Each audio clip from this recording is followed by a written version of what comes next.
invite you to find a seat, and we'll get underway here this evening.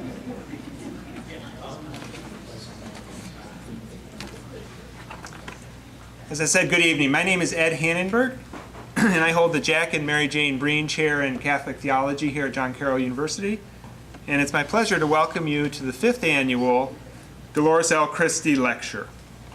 The Christie Lecture was established by the Catholic Theological Society of America to honor John Carroll's own D. Christie, who from 1996 to 2011, where is D? D, stand up so we can recognize you. From 2006, yes, D, thank you. D served as executive director of the CTSA from 1996 to 2011. The CTSA, the Catholic Theological Society of America, is the largest professional association of Catholic theologians in North America. In the world. In the world, I understand. And Dee kept the whole thing running for 15 years. At the same time, she was teaching, writing, and publishing in the field of Christian ethics. And it was in recognition and appreciation for her many contributions to the society that the board of CTSA established this annual lecture in her name. This year, the Christie Lecture is the first in a series of lectures marking Pope Francis's Synod on the Family, which gets underway this Sunday in Rome and will last most of the month of October. If you would like to receive information on this lecture series, as well as other upcoming events sponsored by the Department of Theology and Religious Studies, please email us at religion@jcu.edu. In fact, if you are so inclined, I invite you to take out and turn on your cell phones and email us right now. religion@jcu.edu, subject line, add me. Even if you're already on our mailing list, I encourage you to send us an email so that we can update our records. If all of that is too much, there are flyers at the back of the room with all the information you'll need on upcoming events. This lecture series is the result of a wonderful and a wide collaboration with a number of different groups on campus and beyond, including the Catholic Theological Society of America, the Institute for Catholic Studies, the Breen Chair, University Mission and Identity, the Office of Institutional Diversity and Inclusion, the Center for Student Diversity and Inclusion, the Program in Peace, Justice, and Human Rights, the Pastor in Residence, the TUI Chair in Interreligious Studies, the Department of Theology and Religious Studies, and the Jesuit community. I want to thank literally everybody for helping support this event, but in particular I want to thank Dr. Paul Murphy and Mary Jane Pontiac, who have been instrumental in making this all happen, so thank you.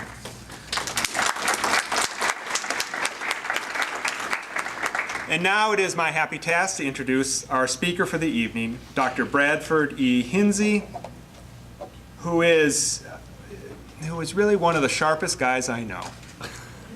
Dr. Hinze is the Carl Rahner Chair in Theology at Fordham University in New York and the current president of the Catholic Theological Society of America. His areas of expertise include ecclesiology, or the study of the nature and the mission of the church, hermeneutics, the science of interpretation, and 19th century German Catholic theology. He has published essays on the Holy Spirit, on the sinfulness of the church, on lament, on the censoring of theologians, racial and ethnic diversity, community organizing, and most germane to the topic at hand, structures of discernment and decision-making within the church.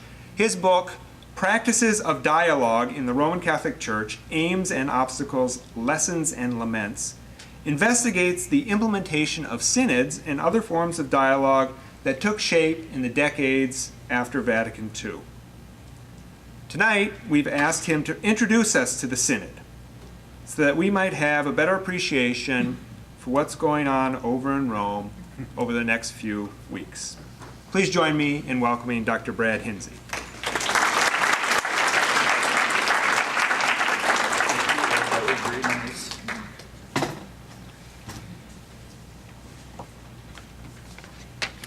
It's a great honor to be with you, especially to be able to honor D. Christie, How wonderful to be able to. I had to become the president of the Catholic Theological Society of America to be able to be here to do that, and I'm very grateful to do that. And I also want to thank her work as being a pioneer in terms of forging the relationship with John Carroll University.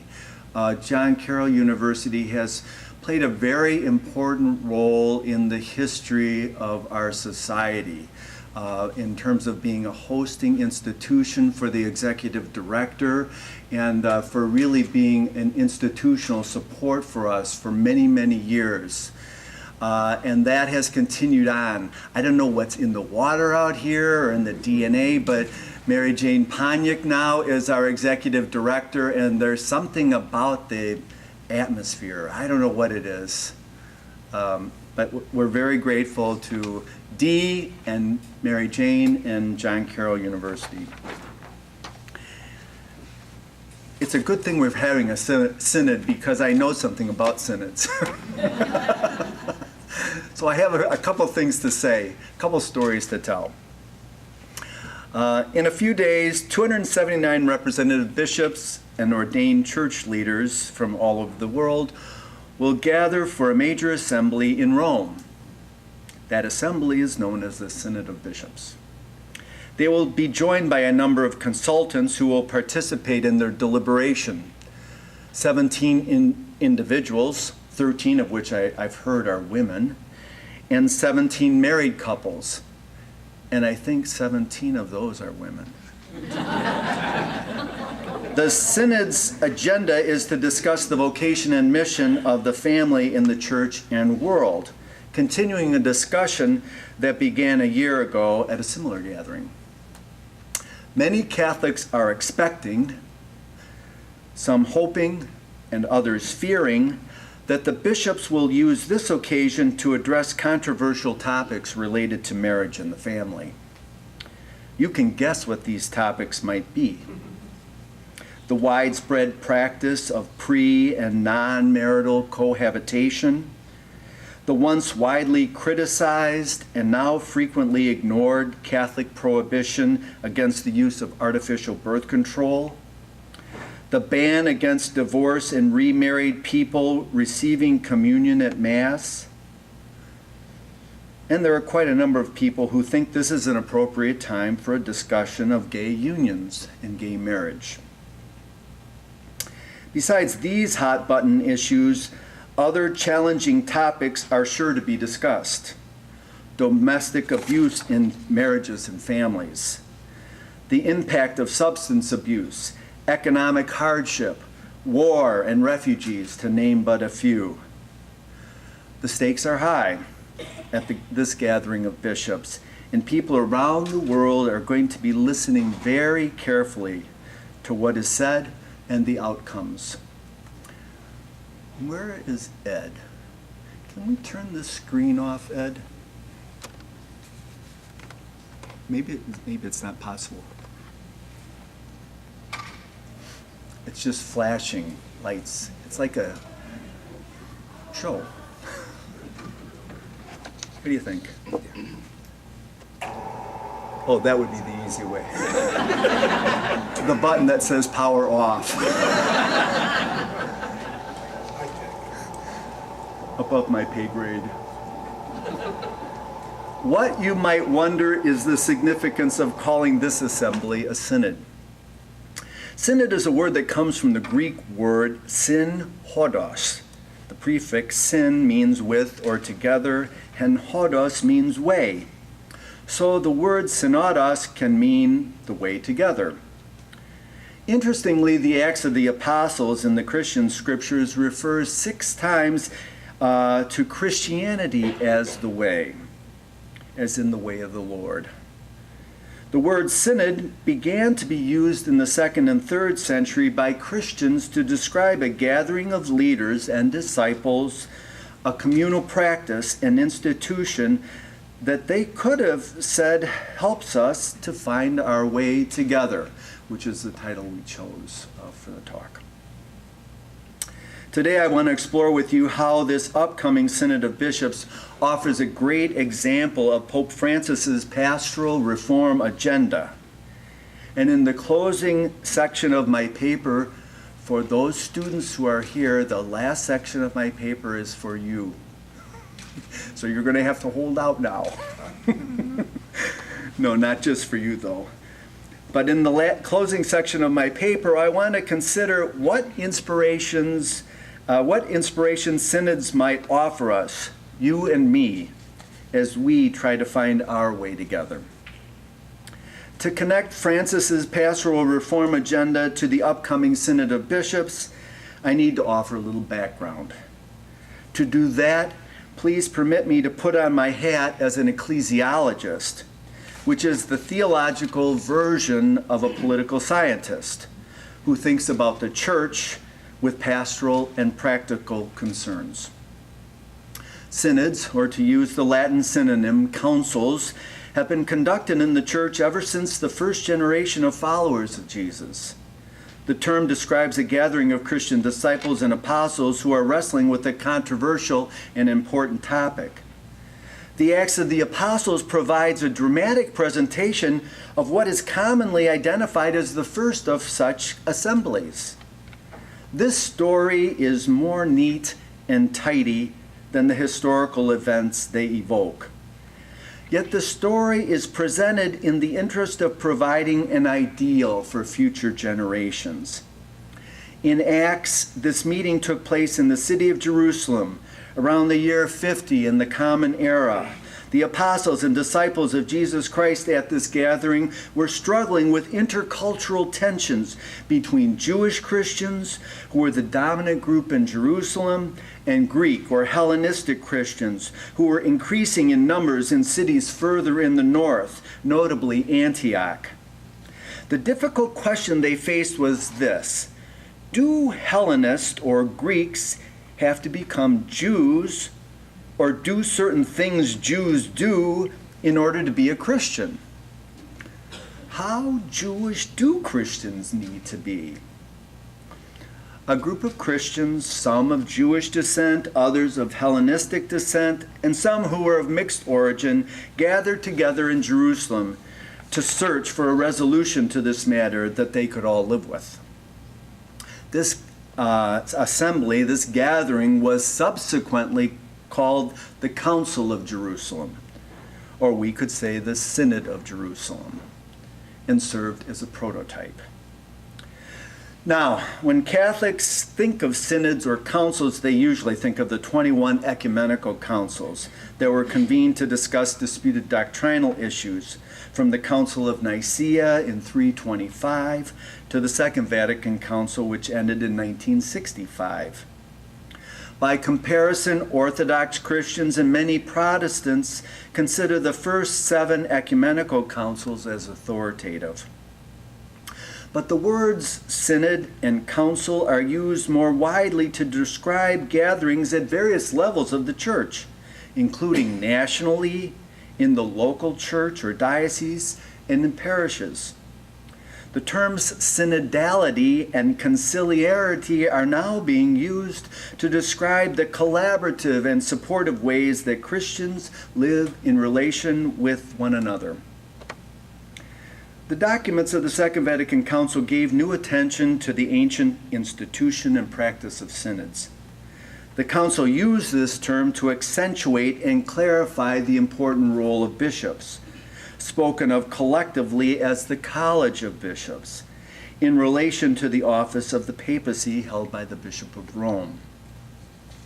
No less important, the Council represents a breakthrough in its dramatic attention to the role of dialogue in the processes of discernment that take place in synods and councils, and in relationships between Catholics and non-Catholics, between believers and non-believers.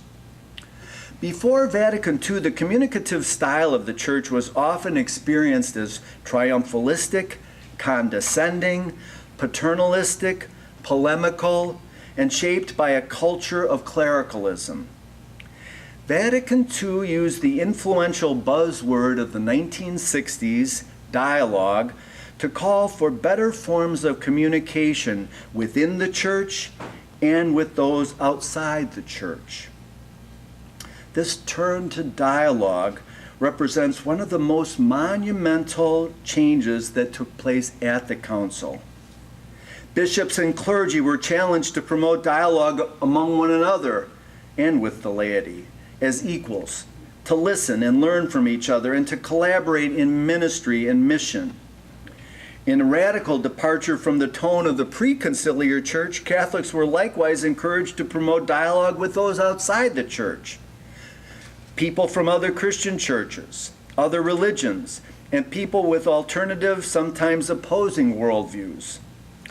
Catholics were called upon to create a space and make room, to take the time and to create forums for people to have conversations where they could speak their minds about their aspirations, concerns, and express their convictions.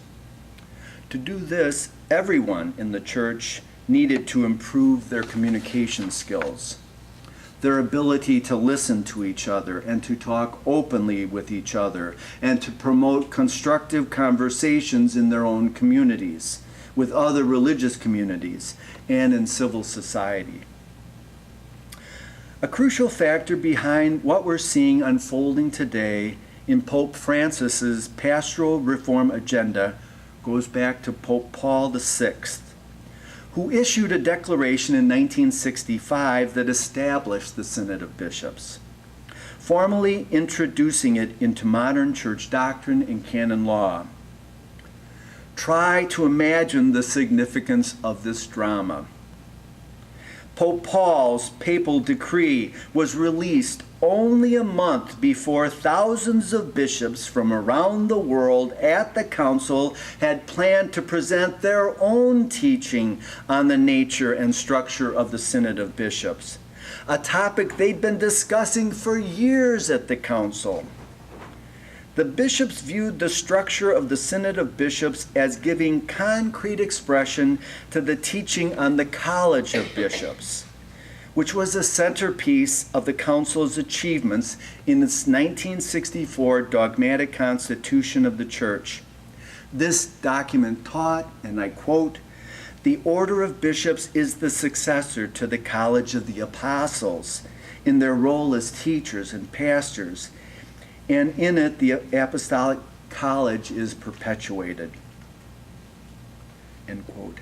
This doctrine of the collegiality of bishops offered a crucial complement and counterpoint to the doctrine of papal primacy and infallibility decided upon at the First Vatican Council in 1870, so almost 100 years earlier. It has become increasingly clear over the 50 years since Vatican II ended that Pope Paul VI's version of the Synod of Bishops emphasized the role of papal authority in relation to the bishops. This is consistent with the fact, noticed by only a few at the time, that he made no reference to the collegiality of bishops in his official decree establishing the Synod of Bishops. By contrast, the bishops at the council were planning on accentuating and giving greater latitude to the exercise of the authority of the College of Bishops in synods of bishops. The tension between these two approaches to the Synod of Bishops and the collegiality of bishops in relation to papal authority is what we see playing out today. What is practically at stake? Paul VI designed the Synod of Bishops to serve as an instrument of papal authority exercised under the leadership of the Roman Curia, the administrative arm of the papacy. The Pope convokes a synod. He selects the topic after receiving input from bishops and has given the Synod of Bishops restricted authority. They are only consultative to the Pope and not really decision-making. They work to reach an agreement on a list of propositions which often leaves bolder, more innovative proposals and disputed issues behind. In the year after the Synod, the Pope prepares a document called the Apostolic Exhortation based on these propositions. But the Pope can emphasize, minimize, or ignore specific propositions. What conclusions should we make? The establishment of the Synod of Bishops by Paul VI was a big deal because it offered the promise of institutionalizing the collegiality of bishops and their collaboration in discernment and exercising leadership in the interest of the universal church. Yet many bishops and theologians increasingly came to have serious concerns and complaints about the Synod's structural design as enacted by Paul VI because of its restricted decision-making power. At least as important as establishing the Synod of Bishops was the Council's commitment to dramatically increasing national and regional bishops' conferences, which promote the friendly bonding and collaboration of bishops through meetings and committee work. These conferences also manifest the collegiality of bishops and serve as a vehicle for collective discernment in matters faced by regional, national, and local churches. This topic, bishops' conferences, introduces a fascinating, multi-layered, dynamic, global story of immense significance. But alas, I can only mention it briefly in the interest of highlighting Pope Francis's reform agenda.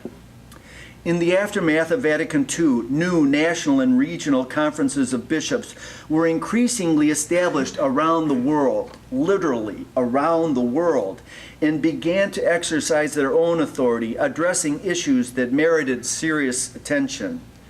The work of three councils deserves special mention as examples. First, the Latin American and Caribbean Bishops' Conferences, known as CELAM, based on its Spanish acronym. Second, the Federation of Asian Bishops' Conferences, FABC. And third, the United States Catholic Conference of Bishops, the USCCB. We could add others from Europe, from Africa, and other places around the world, but these are three really important examples. CELAM, incredibly important, developed incredibly effective Synod-style discernment processes based on the See, Judge, Act model learned from Catholic Action. A network of small communities of lay people and clergy that promoted a spirituality of social action that thrived in many places around the world. This approach enabled CELAM to develop teachings on difficult issues pertaining to poverty, oppression, and popular forms of piety at their assemblies in Medellin, Colombia in '68, in Puebla, Mexico in '79, in Santo Domingo, Dominican Republic in '92, and Aparecida, Brazil in 2007. Similarly, the FABC developed their own special style of synodal practices in Asian countries that led to teachings on matters of poverty, cultural diversity, and interreligious dialogue. The United States Catholic Conference of Bishops, too, developed their own method of synodal style assembly, initially in preparing for the United States bicentennial celebration in 1976. The U.S. bishops used public forums with grassroots people and experts addressing issues to prepare their pastoral letters on the challenge of peace in 1983 and on economic justice for all in 1986. But these same methods, with plenty of curial intervention, failed the bishops in 1992 in their effort to respond to the women's concerns in the church and society. In the Vatican, the curial office called the Congregation for the Doctrine of the Faith, especially after Pope John Paul II appointed Joseph Ratzinger as prefect, head honcho, in 1981, became increasingly concerned about the teaching of these and other Episcopal conferences, both their synodal style of discernment and the specific issues they were choosing to address at the peripheries of the church, far removed from the Roman center. The CDF criticized the methods used and issues raised by the Latin American Bishops' Conference. At the same time, it targeted Latin American liberation theologians in the mid-1980s. As Asian theologians were censured on issues pertaining to religious pluralism, the FABC was scrutinized for the same reasons. And the CDF increasingly and relentlessly was criticized for their use of listening sessions and collaborative forums with lay people and experts in the preparation of their pastoral letters. In the mid-1980s, the plot thickened. During the pontificates of John Paul II and Benedict XVI, further restrictions were placed on bishops at synods and episcopal conferences. Here are two examples that highlight, by contrast, the steps taken by Pope Francis. Both bear upon the role of dialogue in collegial discernment. During synods, bishops have opportunities to address the full assembly and to discuss in small language groups. Since the 1980s, bishops have complained that cardinals in the Roman Curia restricted discussions on certain topics. Some issues could be debated at synods, but not others. When priesthood was discussed, for instance, participants were scolded for bringing up the topic of married priests, and the ordination of women was declared a taboo subject in 1992. Bishops couldn't discuss artificial birth control during the Synod on the Family in 1980. Pope Francis himself, he wrote recently, shortly after he was elected, I believe, he complained that at the 2001 Synod he attended, and I quote, "There was a cardinal who told us what should be discussed and what should not. This will not happen now," he said, end quote. Pope Francis challenged this policy of restricting dialogue last October before the Synod began by saying the following, and I quote, "You bishops gathered here from around the world bring the voice of the particular churches assembled at the level of the local churches through the bishops' conferences. The universal church and the particular churches are divine institutions. The local churches are thus understood as human institutions. You will give voice in synodality. It is a great responsibility to bring the realities and problems of the churches in order to help them to walk on that path that is the gospel of the family. One general and basic condition is this: speaking honestly. Let no one say, 'I cannot say this. They will think this or that of me.' It is necessary to say with pharisaiah, with honesty, all that one feels." After the last meeting of the cardinals, in which the family was discussed, a cardinal wrote to me saying, "What a shame that several cardinals did not have the courage to say certain things out of respect for the Pope, perhaps believing that the Pope might think something else." This is not good. This is not synodality, because it is necessary to say all that in the Lord one feels the need to say, without polite deference, without hesitation. And at the same time, one must listen with humility and welcome with an open heart what your brothers say. Synodality is exercised with these two approaches. For this reason, I ask of you, please, to employ these approaches as brothers in the Lord, speaking with pharisaiah and listening with humility. Dear brothers, let us all collaborate so that the dynamic of synodality shines forth. Wow, I don't need to say anything else after that. That's the theme of my talk. So, to go on. When we speak honestly to one another, there often arises conflict and debate. The Pope is mindful of this, and in his apostolic exhortation Evangelii Gaudium, he writes, and I quote, "Conflict cannot be ignored or concealed. It has to be faced. To build communion amid disagreement can only be achieved by those great persons who are willing to go beyond the surface of the conflict and to see others in their deepest dignity. This requires acknowledging a principle indispensable to the building of friendship in society, namely, that unity is greater than conflict.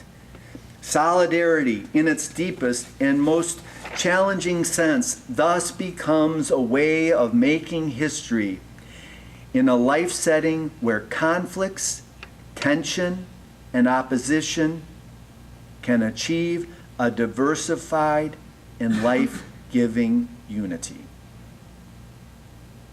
The second example comes from the bishops' conferences.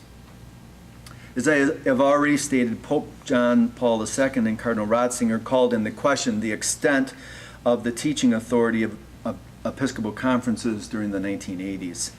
The extraordinary Synod of Bishops that met in 1985 to commemorate the 20th anniversary of the end of the Second Vatican Council called for a working paper to be prepared on the subject of Episcopal conferences by a specially chosen Vatican Commission.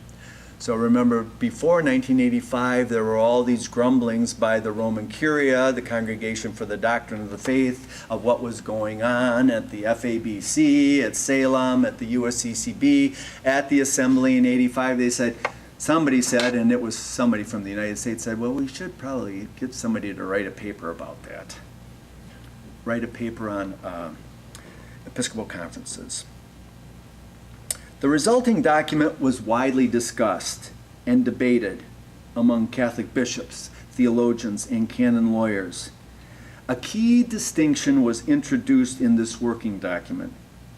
Episcopal conferences, it claimed, exercise affective collegiality. Affectus is the Latin, but not effective. Effectus collegiality. And therefore do not exercise authentic teaching authority, munus docendi or munus magisteri. Affective, but not effective. In 1998, so there was a big brouhaha after that among theologians, bishops, and canon lawyers because they didn't think that accurately described what was going on in the synods or in Episcopal conferences, nor what should go on.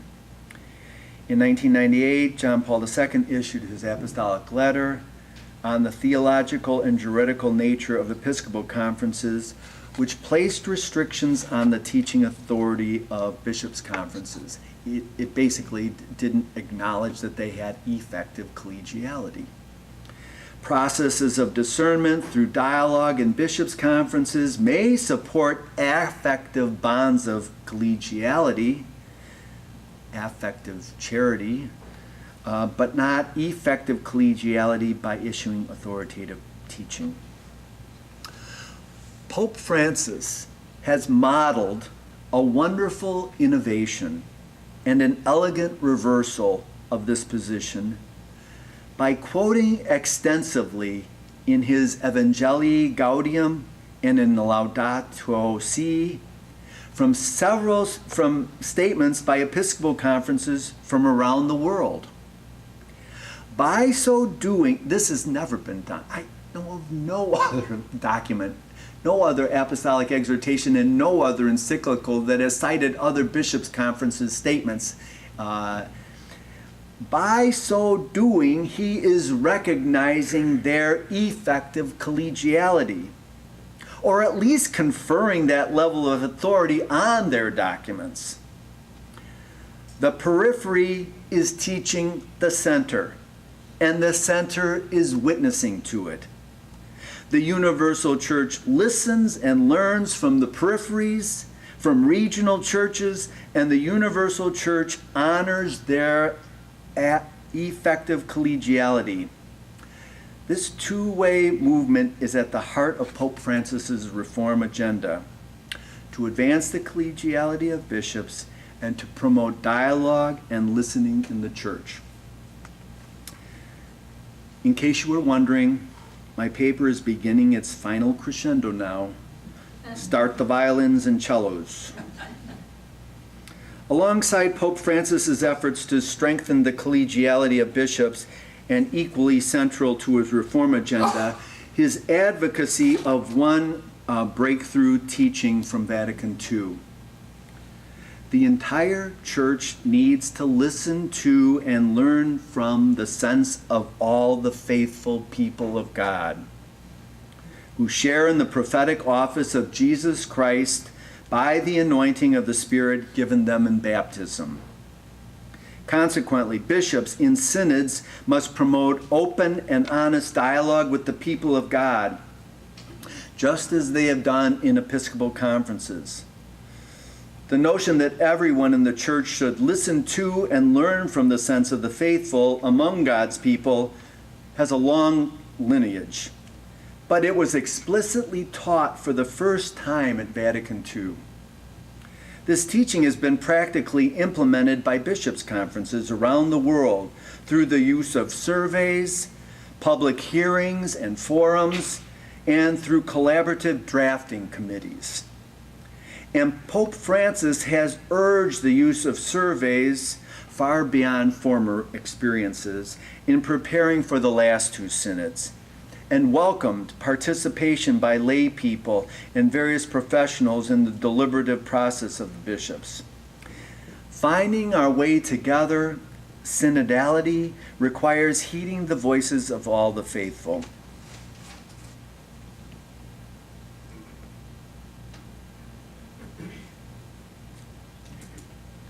In a special way, as Francis has made very clear, become prophetic listeners.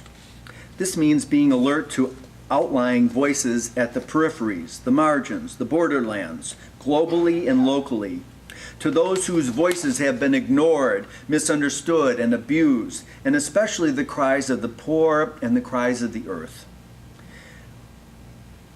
For the student who is here on the ecology class, that's your line right there, cries of the earth.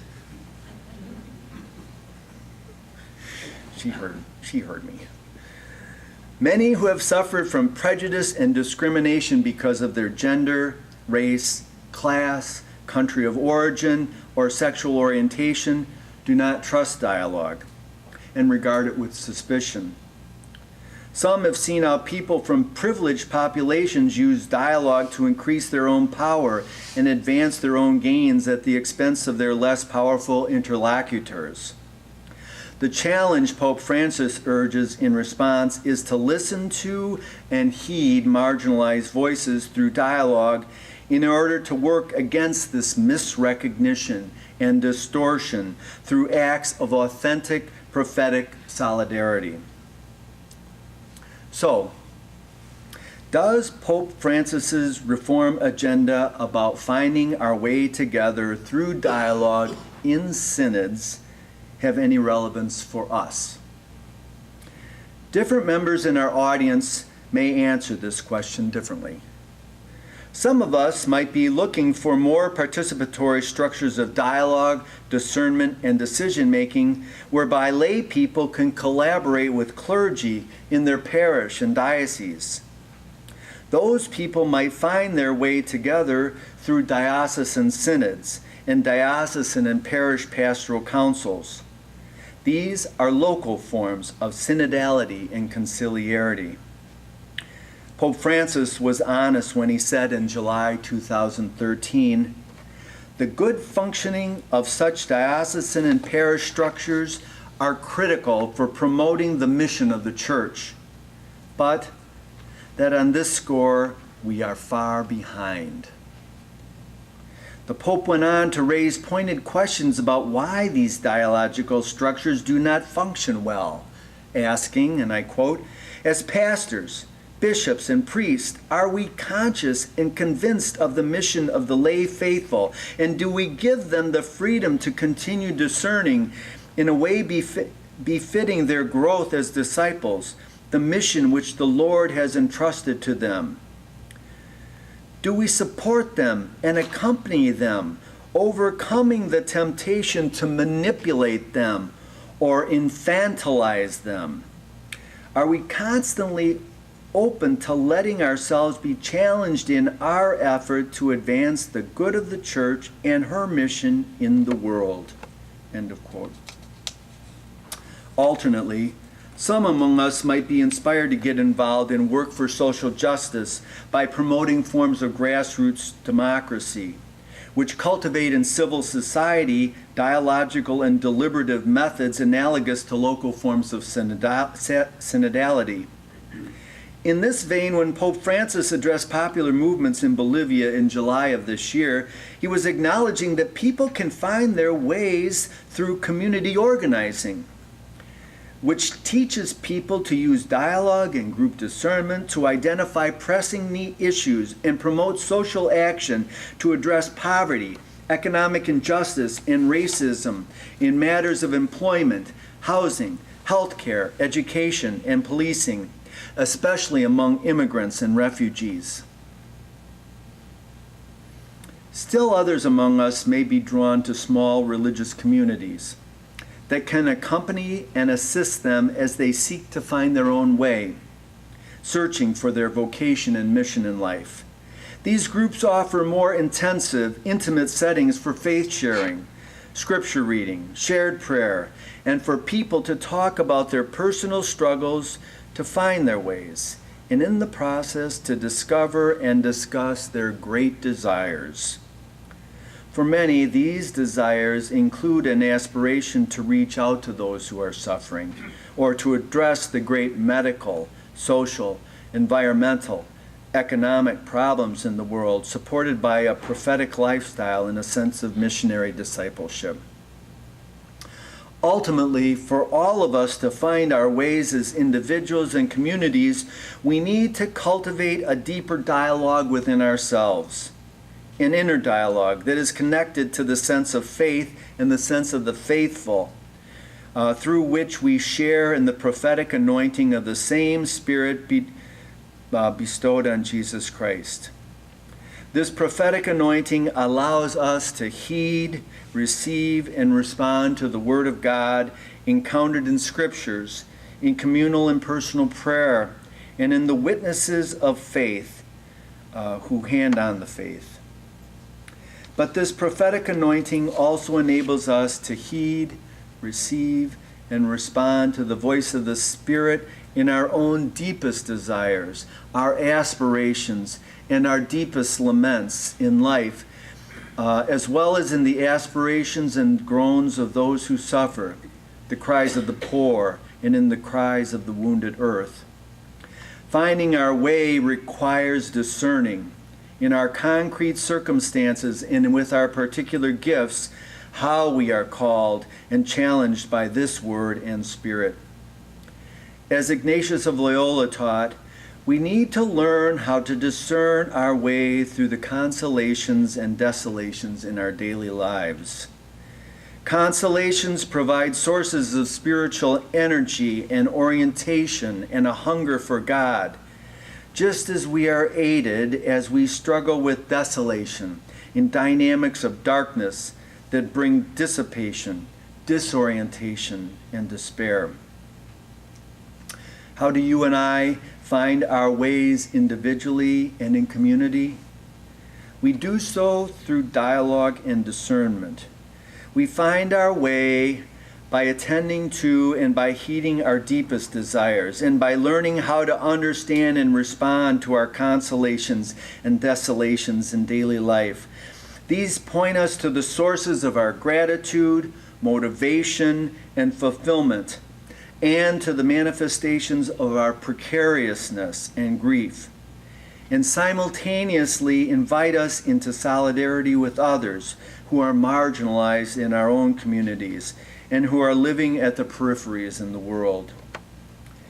We might be justifiably suspicious of power dynamics at work in dialogue, when participants fail to recognize and cannot accurately hear and understand those who are on the margins, those who are damaged by violence and prejudice. Yet even for such persons, the struggle of dialogue provides a necessary avenue for candor and protest, but also healing and reconciliation. Dialogue and discernment provide the necessary foundations for our ability to speak with pharisaiya, a Greek term, which we can translate as frankness in honor of Pope Francis and Saint Francis. To practice pharisaiya, frankness, means to stand up and speak out with openness, honesty, and conviction, knowing that there may be conflict and strong disagreement, and yet with a humility also associated with St. Francis and Pope Francis, a humility to learn from the deepest convictions of our own hearts and from others as well. To find our way, you and I have to learn how to cultivate dialogue in our personal lives with those we love, our friends, family members, and those with whom we go to school and work. It is my hope that you will be able to find small communities where you can search for your own way together with others, perhaps in small Christian communities or in communities that are engaged in works of mercy and work for justice. This is how Pope Francis's reforming agenda for a church of dialogue and encounter can take root and be embodied here on this campus and in our lives. People who struggle with others to overcome transgenerational poverty, racism, and sexism foster the work of finding our way together by promoting grassroots democracy. In the church, grassroots synodality, as envisioned by Pope Francis, can and should take place in parish and diocesan pastoral councils and diocesan synods. But whether or not the institutional church is able to provide participatory structures that live up to the synodal summons and ideal, it is absolutely crucial that you and I find a group or those groups of faithful people among whom we find our way together. Thank you.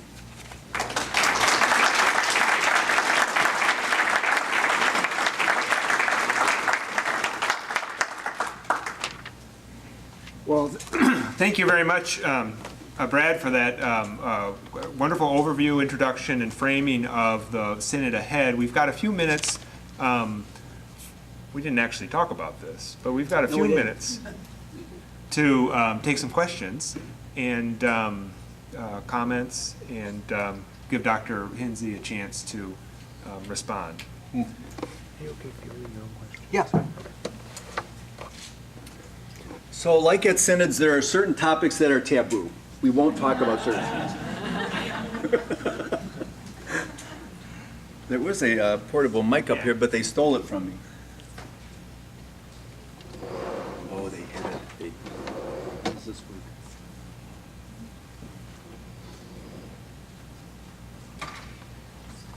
I'm going rogue. Oh, you want that on me? Oh, thanks. Okay.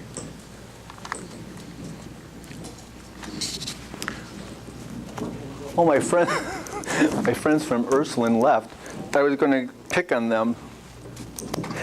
Okay. Is there a question back there? Yes. Oh, yes. Go ahead. I'm going to be a devil's advocate. Yeah, good.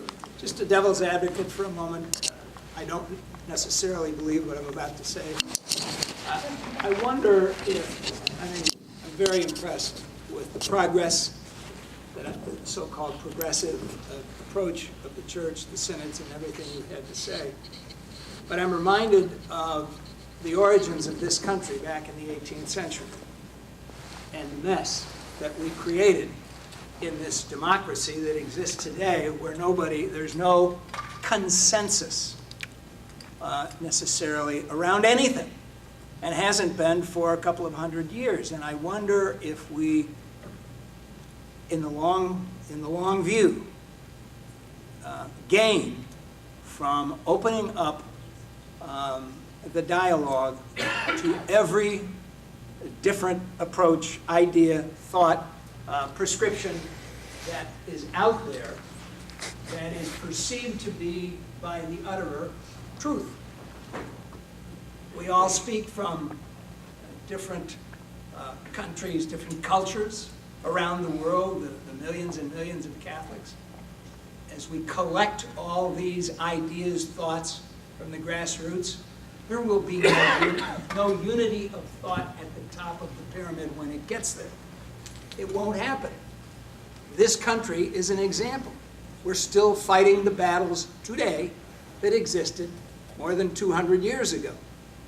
And that's in the nature of things. So how does the church progress in this mess of democratic ideas, some of which will be losers and some of which will be winners? There will be no synthesis at the top except what the Pope and the policymakers decide. Now that's a thought. Okay, I think that about wraps it up. We've run out of time. This guy's a genius. This is the question that is being debated by political theorists and by ecclesiologists right now. And I mean, the difficulty that we're in the United States, of course, is that our conversation has become very polarized. And so any attempt to work toward consensus is viewed as very fraught, is very difficult. Will it be any different? Yeah. So, I mean, and that is, that's the question. That is a question. I overheard that Pope Francis said in one of his a zillion remarks off the cuff while he was in the States, he said, "You people in America cannot have a simplistic approach to unity in the church. That there's going to be a simplistic approach to unity or communion, or we could extend it then to consensus." So the question that political theorists are asking is, how do we understand consensus? Or and what level of consensus do you have to move legislation or to make changes in society? Because in any situation of consensus, there are always going to be, as you say, there are going to be people who are not in the consensus. The question is whether you can allow for minority tradition or people to say, I disagree with this. I've stated my mind on this. I disagree with this position, and I'm going to be the faithful remnant or whatever, the vocal critic, and to hold you to what you've said and to say this isn't working. In political theory, there's a group of people that I've been studying, Bonnie Honig and Judith Butler, among others, who talk about, they use the expression, an agonistic approach to democracy. And by that, they say there's going to be struggle. We have to recognize that there's going to be struggle. It's not going to be easy. I mean, that's basically what you're saying.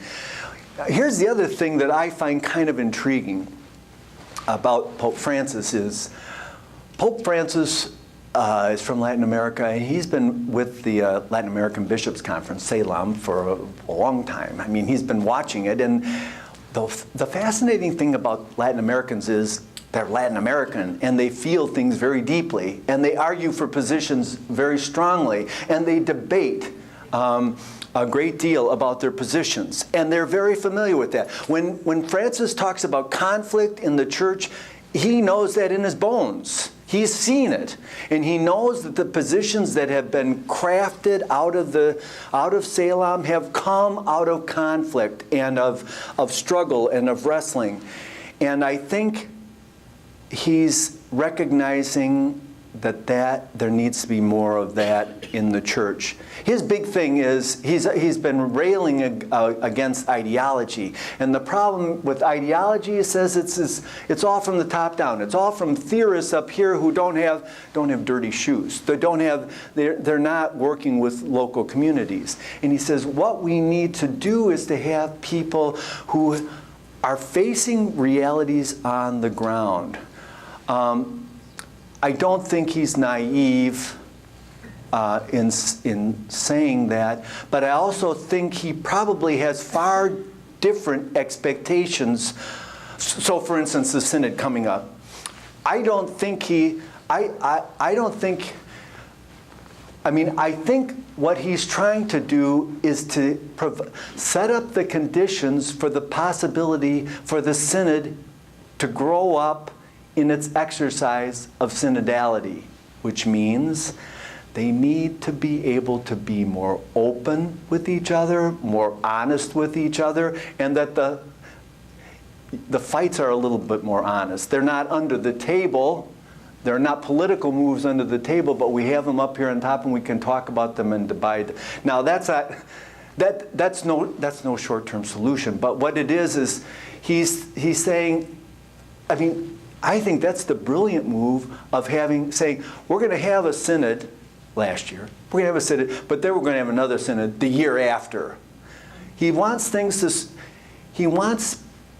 synod to have time with each other with the difficult issues, to let them absorb the conflict. So, yeah, I heard, what's Marx's first name? Not Karl Marx, the other Marx. The bishop from Germany. Reinhold. Yes, of course it's Reinhold. Reinhold Marx.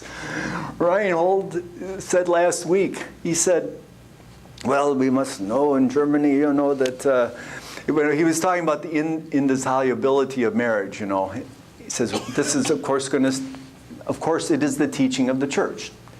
That's the consensus position. That's not going to change. And he says that the people in, we'll say Northern Europe, but it's in Europe, in Germany, he says, our positions are not going to be acceptable in other places.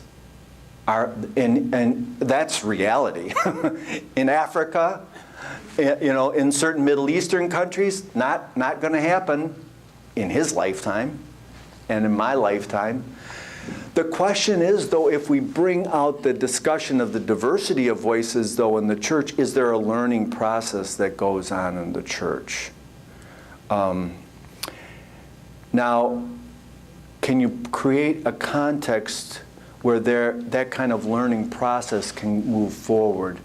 And that's where this culture of engagement, encounter, mercy is trying to create room. And so rather than emphasizing a polarity or a conflict of civilizations, to say we need to try to find a way to be honest with each other about let's talk about the real issues and where we don't disagree. That's my wager anyway about what the short run is. Yes? Well, it seems to me that the difference between those two examples comes down to whether or not one believes in the possibility of a sensus fidelium. The United States is not a church, and there is no Right answer. well, yeah, there's no same page from which it starts. So it is a faith statement to talk about the sensus fidelium. In the same way, it's a faith statement to talk about the active guidance of the Spirit. And this kind of talk from the Council of Jerusalem on only makes sense with those two things. If those aren't part of the picture, as they're not in the United States. Doesn't that presume there's a right answer somewhere up at the top that we're trying to discern? That somehow or other there is an answer that is provided, and we know there isn't. Yes. They need to explain sensus fidelium. Okay, so the sense of the faithful, through baptism, we all have a sense of the faith and instinct. we through baptism we have this instinct of faith, and by it we recognize. It's kind of like you can smell it when you when you encounter it. We recognize, or we receive, and we recognize the truth of the gospel. It rings true to us in our heart, in our head. It reverberates in us. That's the instinct of faith. That's the sense of the faith. And the sense of the faithful then is that the collective manifestation of the sense of the faith in an individual, and that it has a very important role to play in our discernment about what's going on in the church and the world.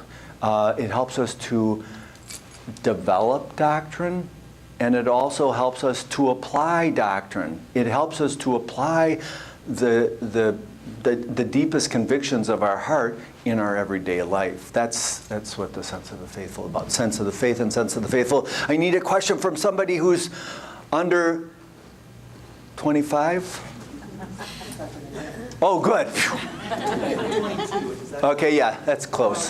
So my question comes from, there are different types of lay people that are going to be at the Synod.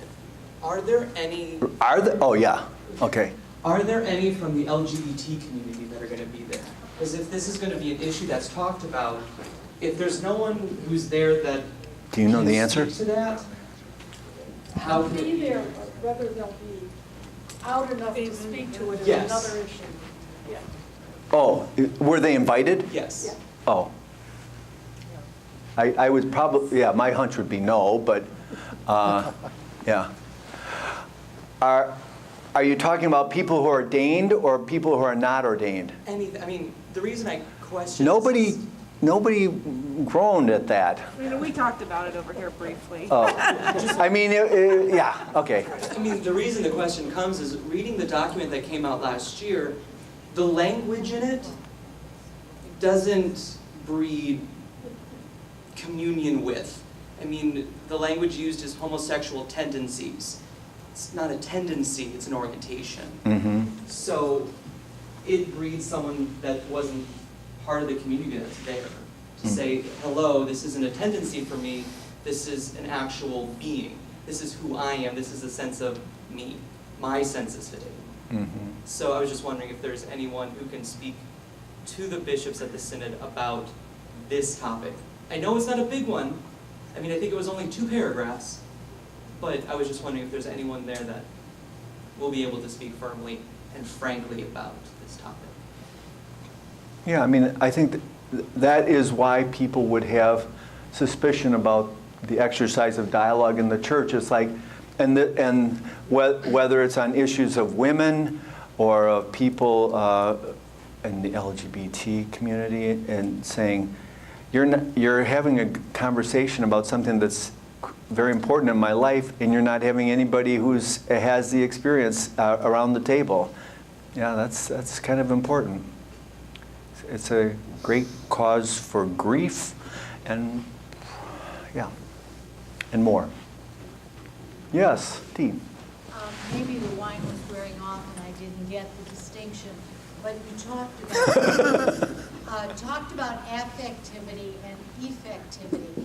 And I understood the part about the effectivity, but it seems to me that if we are going to be effective as a group, a synod, or a community, that we have to have a love and a care and a respect for one another, which would be what I would think Nice. you mean by affectivity. If I break bread with you in the Eucharist or over, a lovely reception as we had this evening, if I begin to know you outside of a polarized situation, it would seem to me that I begin to trust you, which means I begin to listen to you. Right. So there's an affective component that precedes us being able to come to consensus. Would you talk about that a little bit? I think you did a great job, Dee. I mean, you basically gave the answer. I mean, I think that's one of the real reasons why it's important to have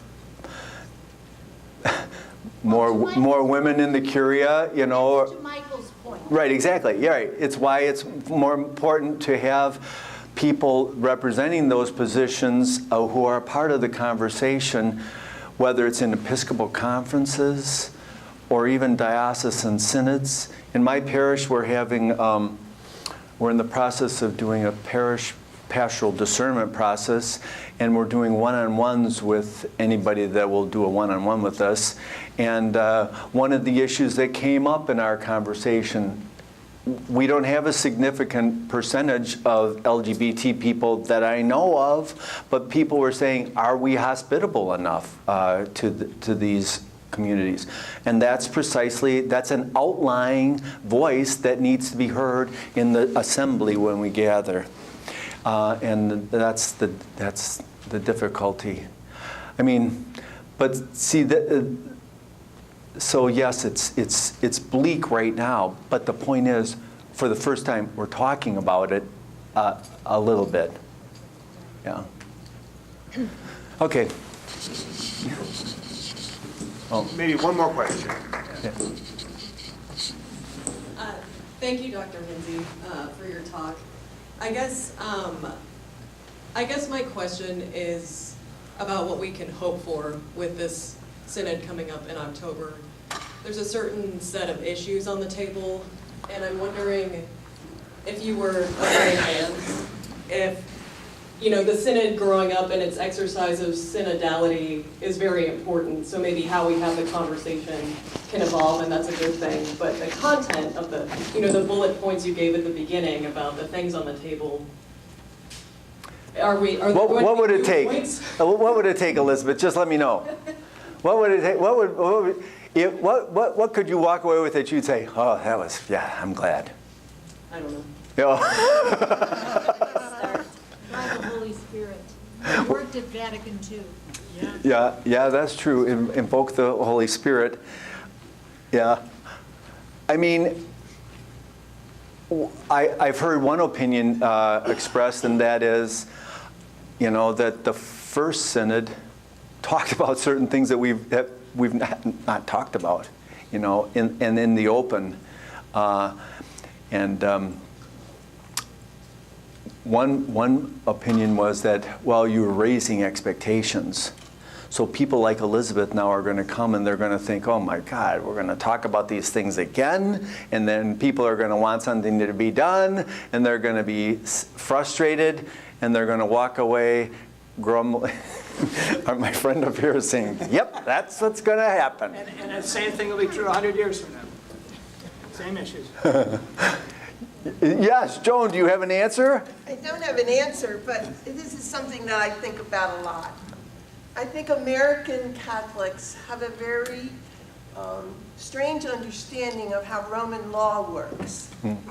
Roman law states the ideal, and everybody knows that you probably will never reach it. This is why Italians are fine with never going to church on Sunday. The law is there, but you know, we have other things to do, and that's perfectly fine. You're not a sinner, none of that.